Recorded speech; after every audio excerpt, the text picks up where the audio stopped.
Assalamualaikum warahmatullahi wabarakatuh.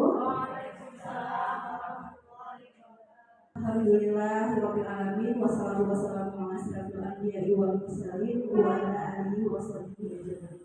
Pertama-tama puji syukur kita panjatkan kehadiran Allah Subhanahu wa taala yang mana telah memberikan kita kesehatan, keselamatan serta kesempatan sehingga kita bisa berkumpul di ruangan yang sederhana ini untuk mengikuti kegiatan diseminasi budaya positif di SMP Negeri 1 Selawat beriring salam tidak lupa pula kita sajikan ke pangkuan Nabi Muhammad SAW, karena berkat beliaulah kita bisa menikmati indahnya pendidikan yang berilmu pengetahuan sampai sekarang ini.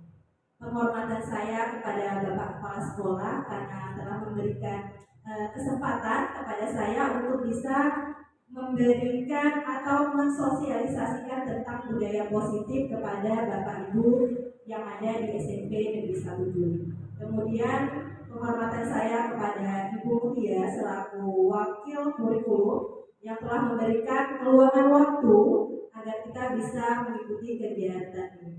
Dan yang saya banggakan adalah Bapak Ibu guru hebat yang telah berhadir pada kegiatan ini. Baik, perkenalkan, sebenarnya sudah pada kenal. Nama saya Ayu Batubara, SPDGR. Kebetulan kami dari guru penggerak ada tugas yaitu diseminasi atau pengimbasan kepada guru-guru yang ada di instansi masing-masing. Nah, pengimbasan ini mengenai budaya positif. Sebelum kita mulai, jangan segar-gar ya Bapak Ibu, kita santai saja. Mana semangatmu? Iya.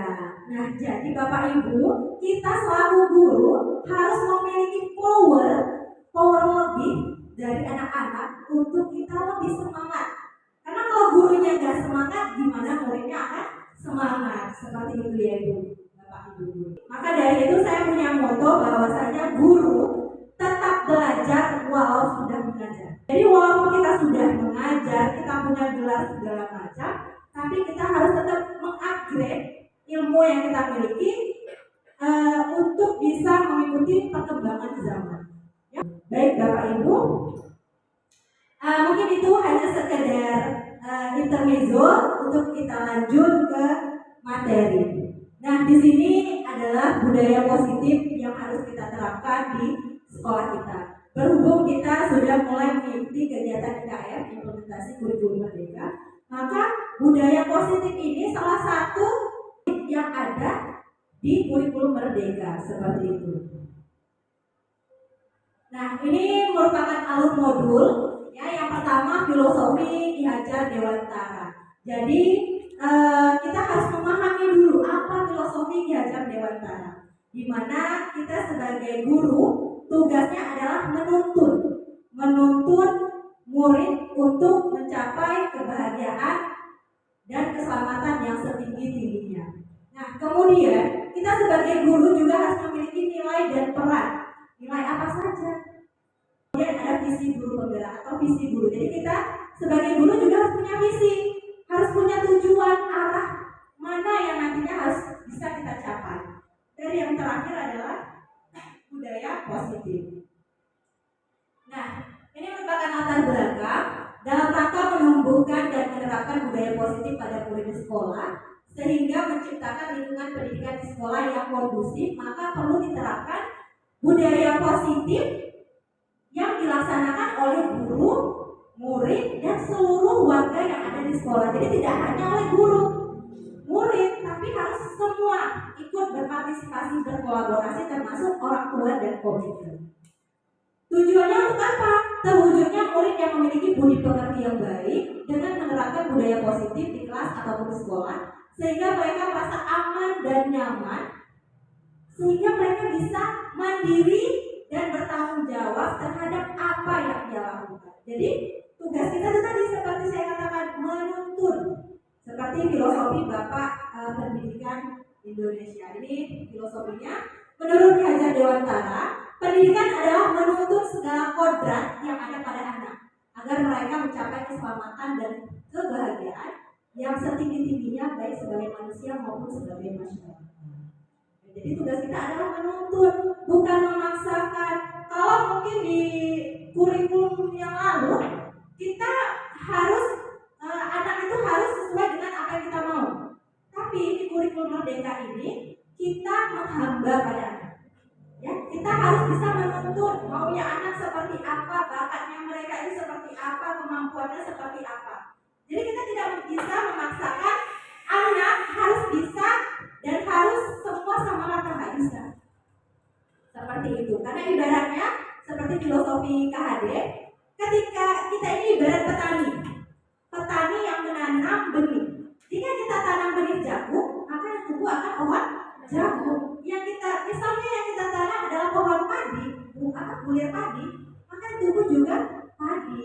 Tidak akan mungkin biji padi tumbuh menjadi tomat. Seperti itu. Begitu juga kita guru terhadap anak murid. Oke, lanjut.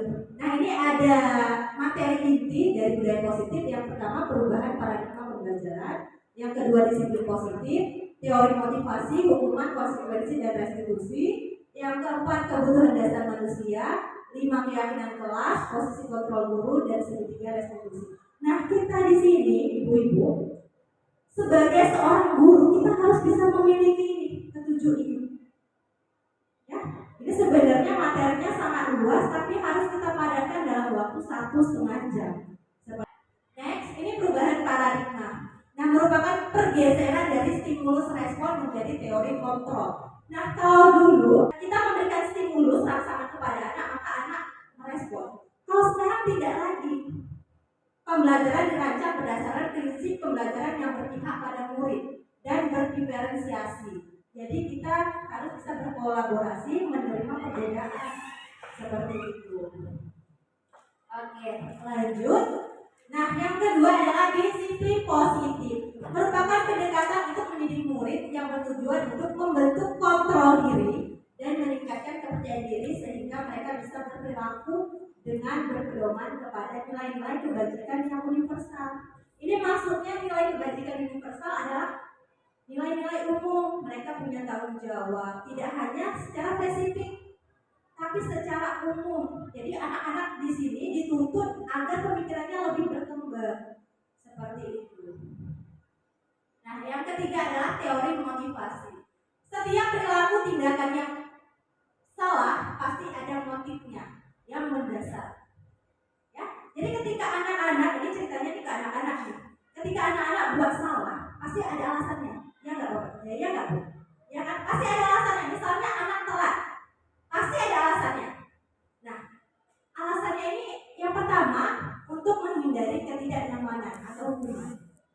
Yang kedua untuk mendapat imbalan atau penghargaan. Dan yang terakhir untuk menjadi yang mereka inginkan dengan menghargai diri melalui nilai-nilai yang mereka yakini. Nah, untuk yang kedua ini merupakan motivasi eksternal. Jadi terkadang ibu-ibu ada anak yang datangnya tepat waktu nih. Untuk apa? Untuk menghindari hukuman. Bukan karena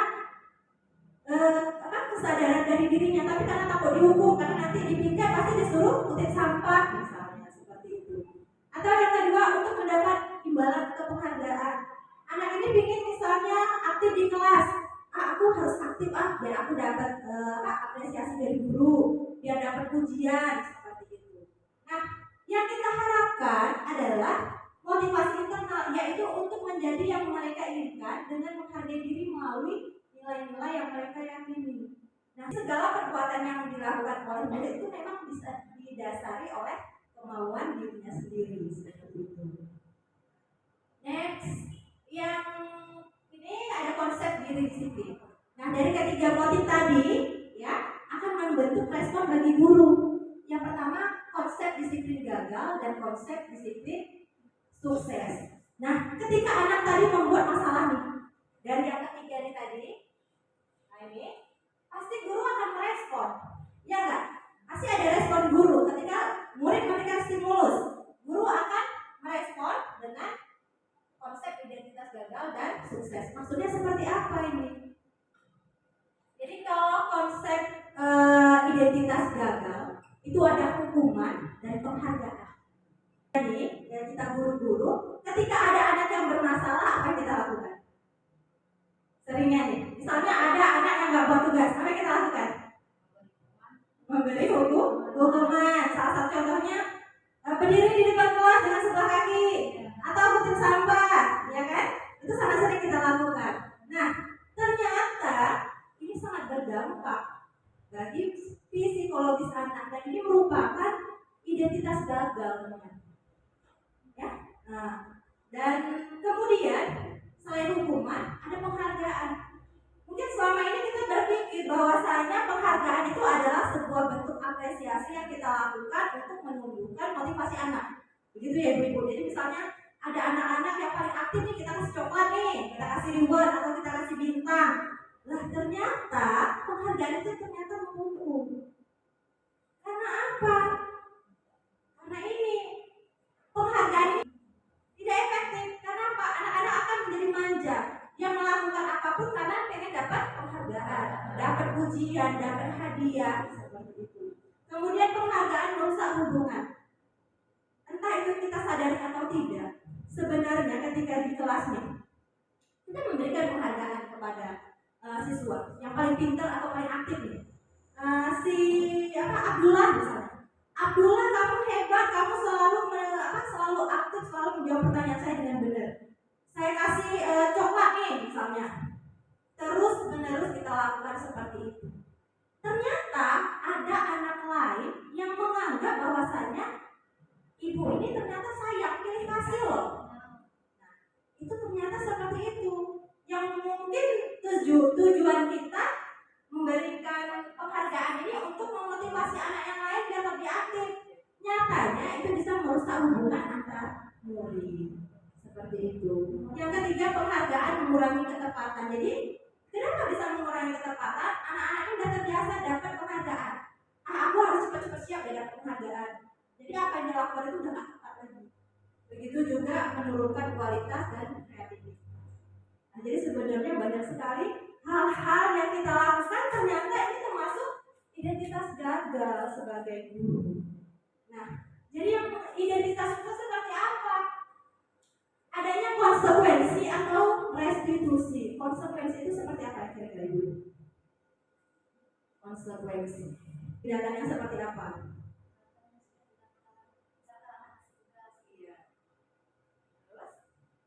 Kita misalnya, coba ibu, kira-kira aja nih. Misalkan kita kasih makan anak, itu misalkan sebuah tugas, kalau buat tugas ada soal suku gitu. Contohnya, oke ya. Terima kasih Bu Sri. Nah, jadi ternyata konsekuensi itu adalah sebenarnya sesuatu hal yang agak terpaksa ya Bu ya. Agak kita paksakan, beda dengan hukuman. Kalau hukuman tadi memang kita yang memaksa, kita yang mengharuskan, kita yang menentukan. Kalau kamu terlambat, kamu harus ini, kita yang mengatur. Kalau konsekuensi ini ada kesepakatan, ada komitmen yang dilakukan sebelumnya. Misalnya nih, kalau kamu terlambat di jam pelajaran ibu, misalnya gitu ya, apa yang harus dilakukan? Misalnya kamu harus pulang lebih akhir karena kamu udah telat. Berarti kan konsekuensi itu sejalan dengan apa yang udah kita buat, udah dikomitmenkan sebelumnya. Kalau hukuman belum direncanakan, itu bedanya. Kalau konsekuensi itu udah ada kesepakatan sebelumnya. Kalau hukuman itu belum ada, sifatnya insidental atau spontan seperti itu. Nah, sedangkan restitusi adalah pilihan, memberikan pilihan kepada anak. Nanti kita bahas. Nah, ibu-ibu, ini biar kita nggak terlalu tegang ya kan, sambil mengejar waktu yang tak lama. Ini adalah soal. Ibu-ibu boleh mencermati ya. Ini termasuk hukuman atau konsekuensi. Nah, ini nanti saya beri kertas. Ibu boleh tulis mana yang bentuk hukuman, mana yang bentuk berarti dari macam ya. Ini ada berapa? Ini berapa? 2, 4, 5, 6, 7, 8, 9, 10 kita 2, 4, 6, 8, 10 ini. Kalau enggak ada 14 pas nih 2, 4, 6, 8. Oh, satu orang satu ya.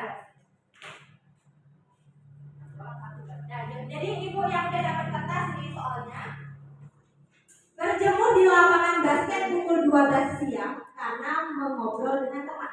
Ini termasuk konsekuensi atau hukuman?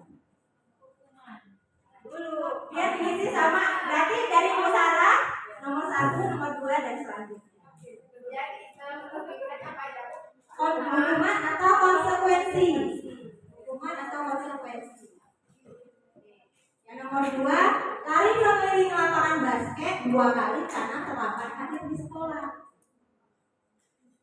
Nah, saya kasih clue nih. Konsekuensi itu apa yang tindakannya itu sejalan, nyambung. Tapi kalau hukuman, dia nggak nyambung. Tindakannya itu nggak nyambung. Iya. Tulis nomornya sama jawabannya aja. Kalau sudah silakan boleh ditempel ke depan. Nanti sama-sama kita amati.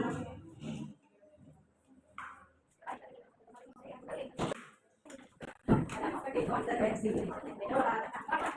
Semua. Nah, di sini sama-sama kita amati, ya ibu-ibu. Nah, menurut ibu-ibu nih, siapa boleh satu orang yang bacain? Boleh kan? Silakan. Yang ini aja yang jawaban teman.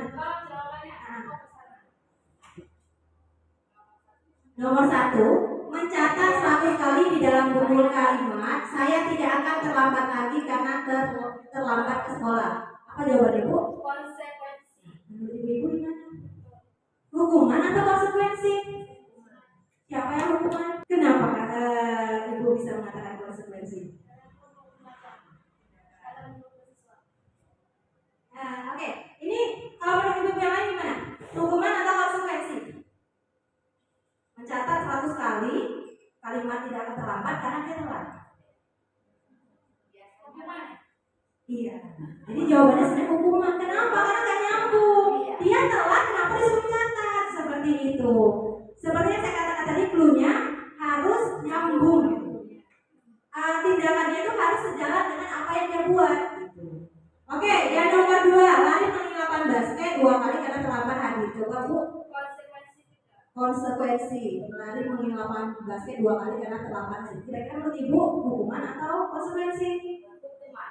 Itu hukuman juga kan? Termasuk hukuman karena juga nggak sejalan gitu. Nah, yang ketiga, membersihkan coretan yang dibuatnya di meja tulis. Hukuman. Nah, termasuk hukuman atau konsekuensi? Konsekuensi, ya benar kali. Karena apa? Dia membersihkan coretan yang dibuatnya. Jadi nyambung gitu. Dia udah buat salah, dia harus memperbaiki apa yang dia lakukan gitu. Jadi nyambung, dia nyoret, dia harus membersihkan. Gitu. Misalnya dia mengotori, ya dia membersihkan. Nah, yang keempat, boleh diminta untuk push-up 15 kali karena tidak menggunakan masker sekolah. Iya, hukuman. Iya benar. Terus menggantikan kertas tugas teman yang telah dicoret-coret, ini termasuk konsekuensi. Karena apa? Nyambung nih. Dia udah nyoret, ya harus mengganti, ya seperti itu. Kemudian berjemur di lapangan basket pukul 12 siang karena mengobrol dengan teman, termasuk hukuman. Karena nggak nyambung dia ngapain, tindakannya ngapain. Terus murid diminta bertelanjang kaki sepanjang hari karena tidak menggunakan sepatu warna hitam sesuai peraturan sekolah. Hukum. Iya, tapi yang benar adalah hukuman.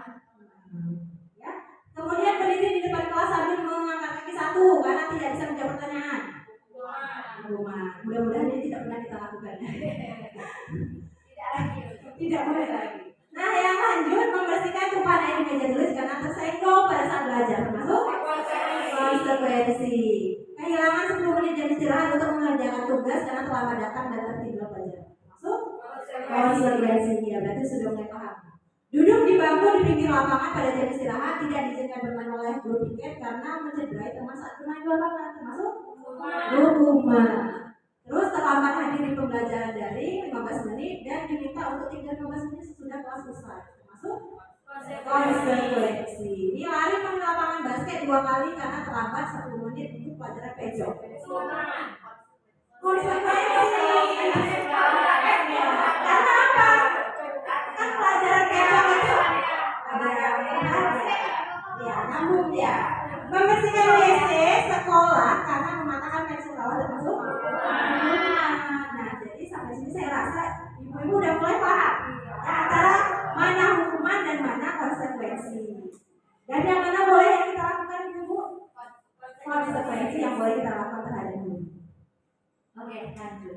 Nah, yang ketiga tadi ada restitusi. Jadi yang boleh kita lakukan itu ada dua, konsekuensi atau restitusi. Restitusi itu apa sih?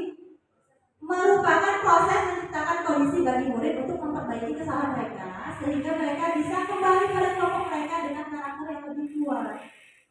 Jadi kita di sini memberikan restitusi kepada anak-anak yang bermasalah agar apa? Agar mereka menyadari kesalahannya untuk kedepannya diperbaiki, sehingga ketika mereka berada di lingkungannya mereka sudah mendapatkan kepercayaan diri lagi.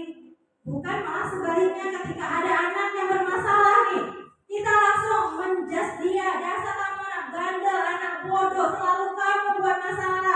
Jadi ketika murid berbuat salah, guru akan menanggapi dengan mengajak murid berefleksi tentang apa yang dapat mereka lakukan untuk memperbaiki kesalahannya.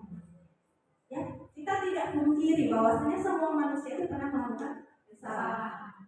Tuhan saja mengampuni dosa umatnya, masa kita sebagai manusia terlalu naif ya rasanya ketika kita langsung menjudge anak itu nakal, anak itu bodoh, anak itu bandel. Oke, nah ini ada identitas gagal, identitas sukses, ini konsekuensi restitusi. Nah, sesuatu yang menyakitkan harus terjadi sama siswa. Kalau konsekuensi sesuatu harus terjadi karena sudah ada komitmen sebelumnya. Kalau restitusi merupakan pilihan. Jadi misalnya ada anak nih yang bermasalah, kita buat pilihan. Jadi kamu maunya kayak gimana nak untuk memperbaiki kesalahan? Kita buat pilihan. Jadi secara nggak langsung kita mengajak siswa untuk berpikir secara mandiri dan bertanggung jawab. Ketika dia udah buat masalah, apa yang harus dia lakukan? Kalau misalnya kita bilang, dia udah buat masalah nih, buat salah, kamu harus cuci WC, selesai nggak masalahnya? Enggak, malah dia akan mendongkol dalam hati. Seperti sebelumnya saya kedapatan anak, kenapa kamu kok telat lagi? Nggak apa-apa lah Bu, paling kalau saya telat, saya disuruh untuk sampah. Jadi dia nggak berubah gitu, udah biasa. Paling kalau telat cuma suruh untuk sampah. Itu satu hal yang tidak kita harapkan. Jadi ketika ada anak bermasalah, yang boleh kita lakukan adalah untuk mendapatkan identitas sukses, konsekuensi dan restitusi. Jadi restitusi itu menguatkan untuk murid atau anak dalam jangka waktu panjang. Jadi memang prosesnya susah. Untuk merestitusi anak, menyadarkan anak itu susah. Tapi pelan-pelan. Seperti cerita Ibnu Hajar ya kan. Ibnu Hajar itu yang paling bodoh sedunia, tapi dengan tetesan air yang lembut bisa, ibaratnya batu dengan air itu bisa. Mudah-mudahan seperti itu. Kita bisa melakukan semangat. Oke, lanjut. Yang keempat ada kebutuhan dasar manusia. Jadi manusia itu punya kebutuhan dasar yang wajib dipenuhi. Yang pertama bertahan hidup, kasih sayang dan rasa diterima, penguasaan, kebebasan, serta kesenangan. Nah dari kelima ini, jika salah satunya tidak terpenuhi, maka anak-anak akan beraksi, akan mencari perhatian untuk memenuhi kebutuhannya ini tadi. Misalnya nih, anak-anak lapar dari rumah, dia nggak sempat sarapan. Apa yang dia lakukannya ketika sampai di sekolah? Makan dulu ke kantin, karena kebutuhan dasar ini belum terpenuhi. Nah kita sebagai guru yang di dalam habis itu marah-marah. Kenapa? Kita nggak menanyakan dulu kenapa dia, atau sekolah misalnya itu seperti itu. Jadi kita harus pahami dulu nih. Pahami kebutuhan dasarnya apa. Ada yang penguasaan, kebebasan, kesenangan. Misalnya ada anak nih yang nggak bisa diam di kelas. Ternyata dia ingin suasana yang nyaman, yang bebas. Kita maksa anak harus duduk di kelas 24 jam. Sedangkan gaya belajarnya adalah kinestetik. Bisa nggak gaya belajar kinestetik kita suruh dengar sama baca terus menerus? Nggak bisa. Jadi kita harus memahami kebutuhan dasar mereka. Mereka tuh potensinya di mana? Misalnya mereka punya gaya belajar audio, berarti sama kayak gini ya kan? Kalau misalnya visual, ya tayangan, membaca, oke. Kalau kinestetik berarti harus ada aksinya, ada prakteknya. Kita nggak bisa memaksakan anak yang kinestetik harus duduk 24 jam dan mendengarkan, itu nggak akan efektif. Dan kebanyakan anak laki itu memiliki gaya belajar kinestetik. Makanya anak laki-laki itu lebih aktif, nggak bisa diam keluar masuk kelas. Nah sebenarnya ini juga bisa kita terapkan kepada lingkungan keluarga kita, terutama anak-anak kita. Begitu. Oke, lanjut. Yang lagi hot-hotnya adalah keyakinan kelas. Nah, di keyakinan kelas ini, ibu-ibu, di sini semua dapat jam mengajar. Ada walaupun nggak banyak. Nah, jadi ketika kita membuat keyakinan kelas, sebenarnya ini adalah proses untuk mempermudah kita mengajar ke depan. Kenapa? Maksudnya apa sih keyakinan kelas? Ternyata keyakinan kelas adalah merupakan ketentuan yang dibuat di kelas secara bersama dengan murid. Keyakinan kelas cenderung tidak memiliki kalimat negatif atau kalimat yang berupa larangan. Keyakinan kelas lebih menekankan pada kalimat positif yang bersifat universal atau umum. Hal ini sebagaimana penjelasan dari Novianti tahun 2020. Jadi, keyakinan kelas ini hampir sama dengan kontrak belajar. Mungkin sebelumnya kita pernah membuat atau komitmen kelas atau peraturan kelas sebelumnya kita buat. Kalau sekarang di kurikulum Merdeka kita menamainya dengan keyakinan kelas. Apa sih bedanya keyakinan kelas dengan peraturan kelas atau kesepakatan kelas? Apa bedanya? Ada komitmen antara siswa dan dengan gurunya, dan muridnya harus memberikan. Terima kasih penjelasannya Ibu Irma. Benar sekali ya teman-teman ya, ibu-ibu sekalian. Jadi kalau keyakinan peraturan kelas itu biasanya dibuat secara sepihak. Contohnya peraturan sekolah, murid harus pakai baju ini di hari ini, itu kan peraturan yang buat sekolah. Siswa nggak dilibatkan. Namun kalau membuat keyakinan kelas, kita harus melibatkan murid untuk membuat keyakinan tersebut. Dengan cara apa? Kita harus berkolaborasi. Sebenarnya ada video-videonya keyakinan kelas sama peraturan kelas. Jadi untuk membuat keyakinan kelas ini ada tahapannya ibu-ibu. Yang pertama menggali peraturan yang akan disepakati oleh murid. Jadi pertama kita gini, kita akan membuat keyakinan kelas untuk kedepannya kelas kita ini menjadi lebih nyaman untuk kita belajar ke depannya. Kira-kira peraturan apa nih yang bisa kita terapkan? Kita gali dulu satu-satu. Kamu maunya seperti apa? Kelas impian, ibaratnya kita membuat kelas impian, maunya mereka seperti apa? Misalnya, Bu, nggak boleh mencontek, atau Ibu nggak boleh ribut di dalam kelas, atau apa? Kita gali dulu. Nah, setelah mereka menggali, mereka berpikir, nanti kita persilakan anak-anak satu-satu untuk maju ke depan, menempel atau menuliskan apa yang mereka inginkan. Nah, yang kedua, kalimat yang dibuat anak-anak tadi yang telah disepakati menjadi keyakinan kelas berubah menjadi kalimat positif. Karena bedanya kalau keyakinan kelas dengan peraturan, kalau keyakinan kelas itu nggak ada kalimat negatif, nggak ada kalimat tidak boleh, harus, itu nggak boleh. Tapi kalimatnya kita ubah menjadi kalimat yang lebih umum. Keyakinan kelas itu tujuan dari peraturan. Kalau peraturan sifatnya lebih rinci, spesifik, kalau keyakinan dia sifatnya lebih umum. Contohnya gini, Ibu pakai masker itu untuk apa? Untuk kesehatan, ya kan? Nah, tujuannya itu berarti kan untuk kesehatan. Tapi kalau misalnya kita buat wajib pakai masker, kesannya macam kita diatur kali, ya kan? Tapi kalau kita yang ini pakai masker itu karena untuk menjaga kesehatan kita, lebih enak kita dengar. Begitu juga tujuan dari keyakinan kelas. Kemudian setelah kita buat ini kalimat positifnya, kita cari tuh nilai kebajikan yang terkandung seperti saya katakan tadi. Misalnya nggak boleh ribut atau nggak boleh ngejek kawan.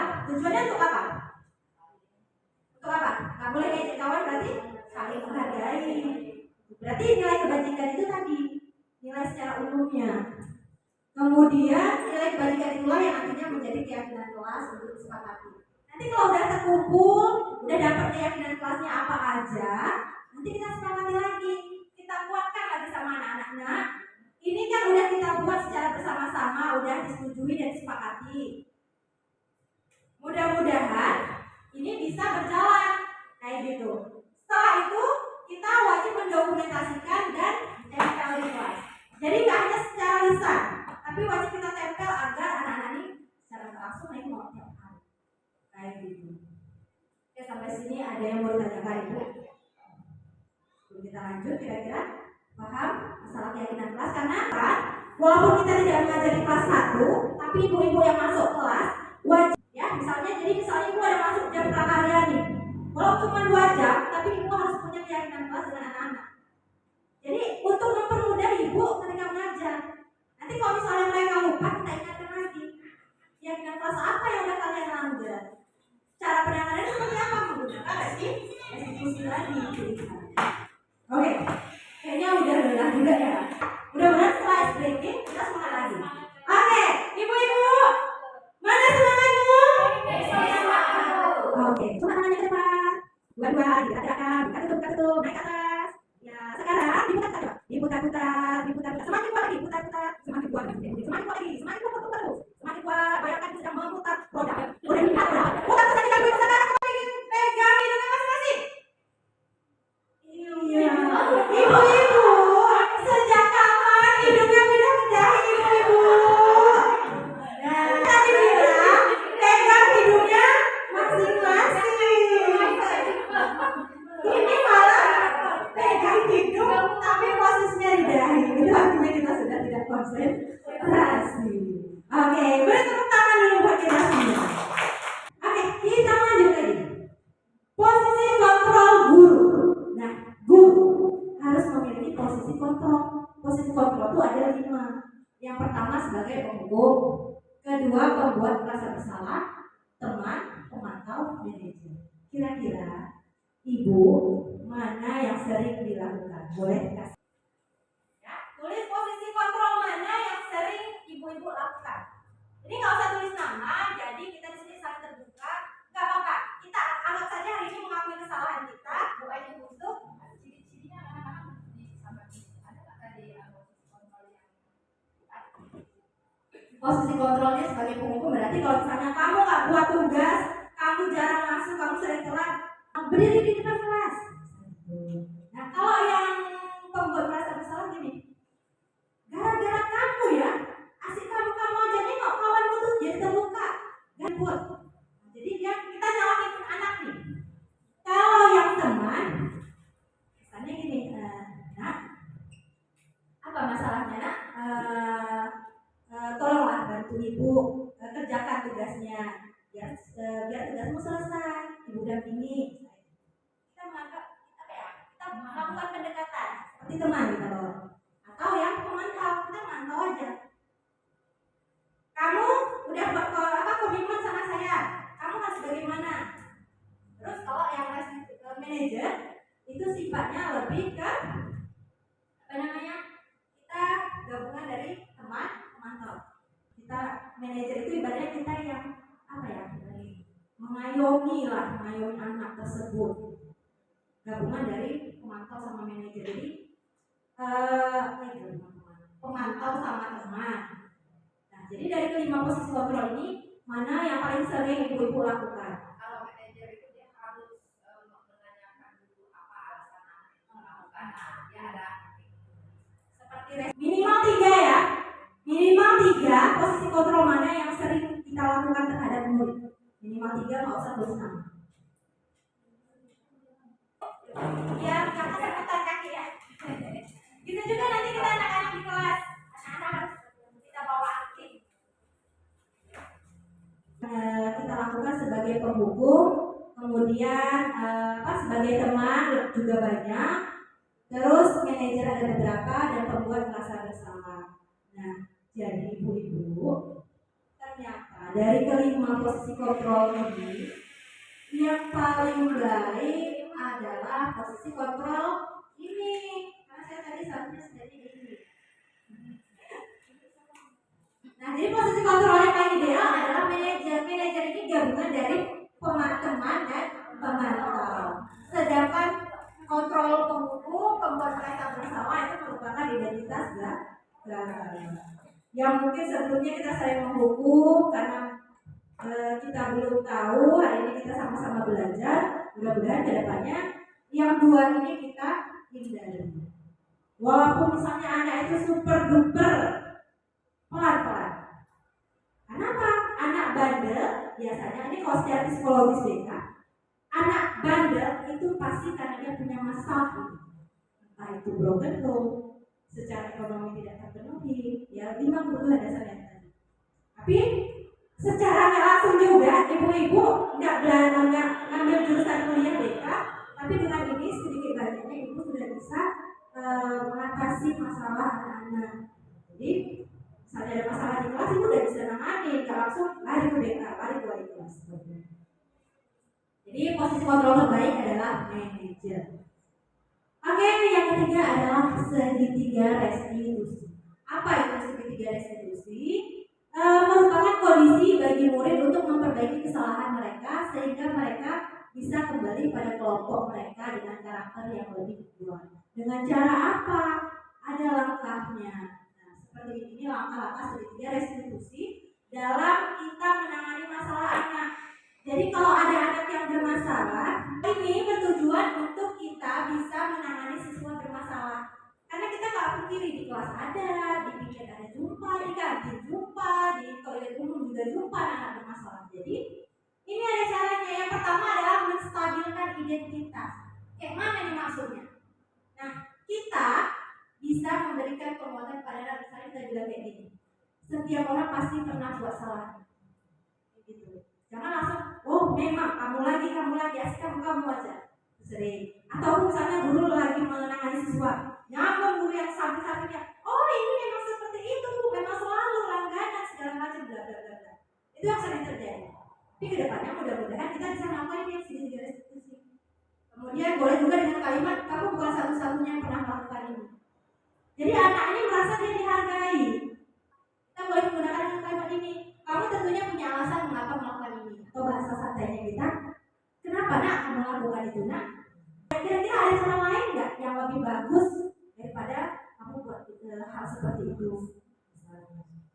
Yang ketiga, ini ada yang menanyakan keyakinan. Kan tadi kita udah buat keyakinan kelas, makanya saya harapkan kepada ibu-ibu kita wajib membuat keyakinan kelas terhadap kelas yang kita ampu. Tadi anak kelas ibu buat masalah, ibu bisa ini ingetin. Keyakinan kelas mana nak yang udah kamu langgar? Seperti itu kita ingatkan lagi. Atau kamu ingin menjadi seperti apa? Ini ada videonya, ya. Coba kita lihat. Mungkin masalah melalui segitiga restitusi. Atau boleh juga nengok kanal YouTube saya, Ayu Batubara 05. Tapi nggak banyak. Tapi kalau misalnya mau jadikan referensi kayak mana sih? Ibu boleh nanti nengok di YouTube, banyak referensinya, terutama oleh guru-guru penggerak seperti itu. Nah, jadi untuk kita bisa melakukan penanganan siswa bermasalah, upayakan kita bisa menggunakan segitiga restitusi ini dan bisa lebih terbuka seperti itu. Terima kasih.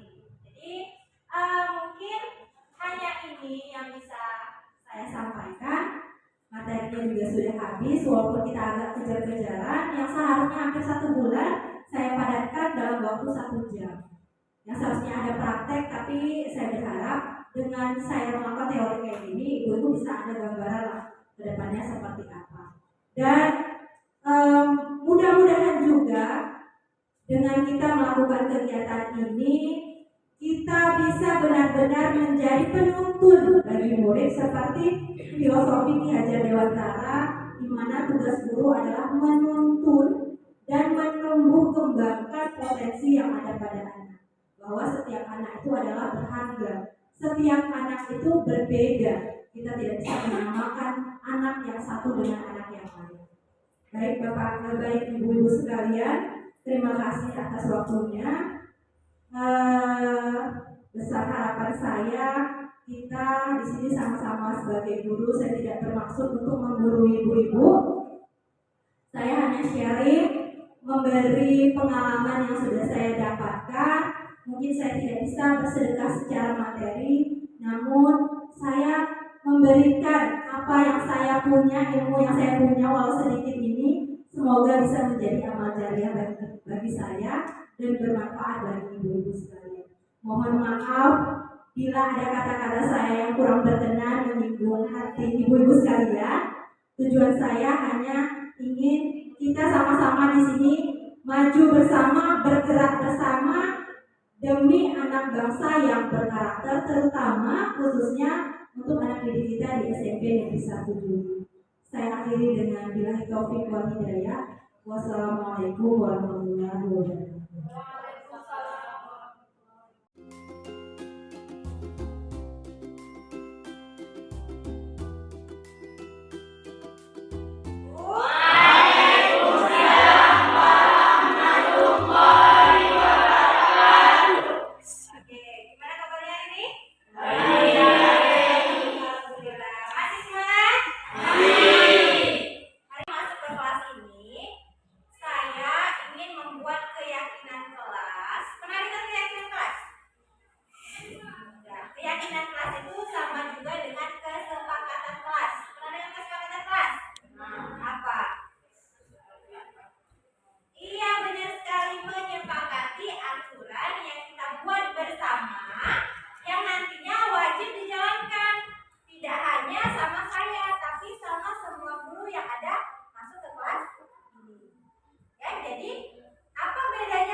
keyakinan kelasnya seperti apa? Boleh nggak ngecek-ngecek teman? Jadi kalau kita ukur keyakinan kelasnya dalam bentuk seperti apa? Ya. Nah, jadi dalam membuat keyakinan kelas, kita hindari kalimat tidak. Jadi kalau biasanya tidak boleh mencontek, tidak boleh membuli, ini kita ubah ke kalimat yang lebih positif. Contohnya, nggak boleh ngece itu berarti kita harus saling apa? Saling menghargai. Kalau udah saling menghargai itu artinya apa? Nggak boleh ngejek, nggak boleh jahat, ya kan? Nah, jadi itu satu contoh kita buat apa? Saling menghargai sesama teman atau sama semua orang. Sama semua orang. Itu salah satu contoh. Oke, ini kalian mulai berimajinasi, mulai berpikir satu orang satu, nanti kita tempel di papan. Nanti kesepakatan itu nanti hasilnya akan kita buat menjadi sebuah kesepakatan atau keyakinan kelas. Bisa? Saya bagi ya.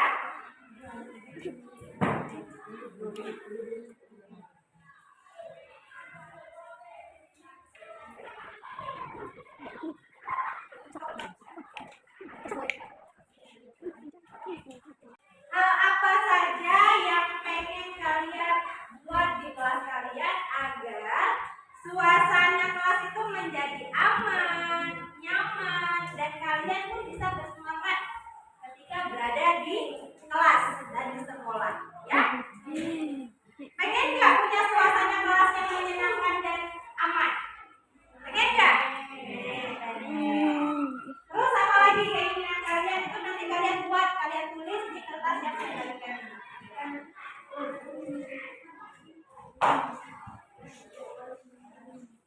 Kalau sudah, silakan ditulis apa yang kalian inginkan untuk kelas ini menjadi lebih aman, nyaman, dan menyenangkan.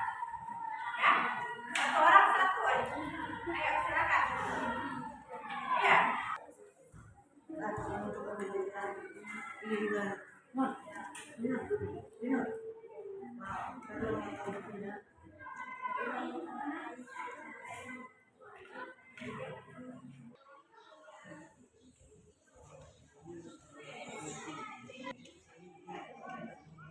Siap semuanya?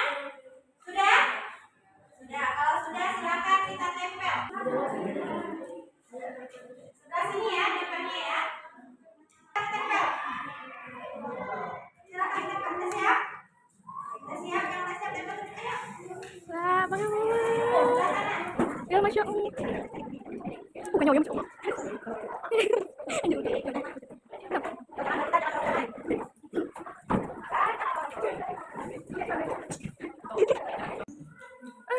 Yang punya putra lebih teratur susunannya, ya kan? Dari sini juga kita bisa melihat. Oke, silakan duduk kembali. Ini kita baca ya.